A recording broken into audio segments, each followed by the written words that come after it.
Hi friends, இன்றைக்கான நம்ம வீடியோவில் மறைந்த பிரபல நடிகரான பாரதி ராஜாவின் மகன் மனோஜ் பாரதி ராஜா அவங்க கடந்து வந்த சினிமா பயணங்களை பற்றி தான் பேச போகிறோம். அவங்க வீடியோக்குள்ளே போகலாம். இது வரைக்கும் நம்மளோட சேனலை சப்ஸ்கிரைப் பண்ணாதவங்க சப்ஸ்கிரைப் பண்ணி எனக்கு சப்போர்ட் பண்ணுங்கள் ஃப்ரெண்ட்ஸ். மனோஜ் பாரதி ராஜா 11 செப்டம்பர் 1976 தேனியில் பிறந்திருக்காங்க. இவரோட தந்தை பிரபல டைரக்டர் பாரதி ராஜா, தாய் சந்திய லீலா.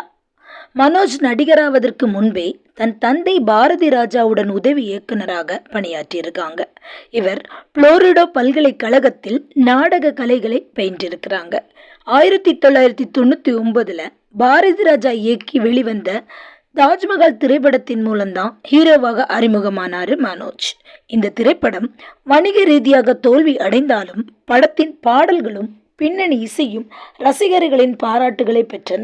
அதனைத் தொடர்ந்து மனோஜ் முரளி மற்றும் சரத்குமார் ஆகியோருடன் இணைந்து சமுத்திரம் திரைப்படத்திலும் கடல் பூக்கள் திரைப்படத்திலும் தோன்றினார். பின்னர் மனோஜ் சரணின் அல்லி அர்ஜுனா திரைப்படத்தில் முன்னணி கதாபாத்திரத்தில் நடித்தார். அதன் பின் அவர் நடித்த திரைப்படங்கள் பெரிய அளவில் பேசப்படவில்லை என்றுதான் கூற வேண்டும். பின் 7 ஆண்டு திரைப்படங்களில் நடிக்காமல் இருந்த மனோஜ் டைரக்டர் மணிரத்னம் படங்களிலும் மற்றும் டைரக்டர் சங்கரின் எந்திரன் மூவிலும் உதவி இயக்குநராக பணியாற்றினார். பின் 2012 ஆண்டு அன்னக்கொடியும் கொடிவீரனும் திரைப்படத்தில் எதிர்மறையான கதாபாத்திரத்தில் மீண்டும் படங்களில் நடிக்க தொடங்கினார்.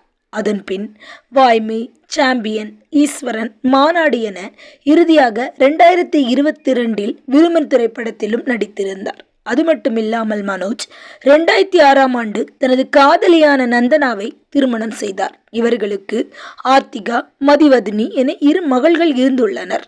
மேலும் 2023 ஆண்டு மார்கழி திங்கள் திரைப்படத்தின் மூலம் இயக்குனராகவும் அறிமுகமானார் மனோஜ். 2025 மார்ச் 25 மாரடைப்பால் இறைவனடி சேர்ந்தார். இவரோட இறப்பு திரைத்துறையினரிடையே பெரும் சோகத்தை ஏற்படுத்தியுள்ளது. இதுவரைக்கும் வீடியோ பார்த்துட்டு இருக்க நீங்கள் என்னோட சேனலை சப்ஸ்கிரைப் பண்ணலைன்னா சப்ஸ்கிரைப் பண்ணுங்கள் ஃப்ரெண்ட்ஸ். மனோஜ் நடித்த எந்த படம் உங்களுக்கு ரொம்ப பிடிக்கும்னு கமெண்டில் ஷேர் பண்ணுங்கள் ஃப்ரெண்ட்ஸ். தேங்க்யூ.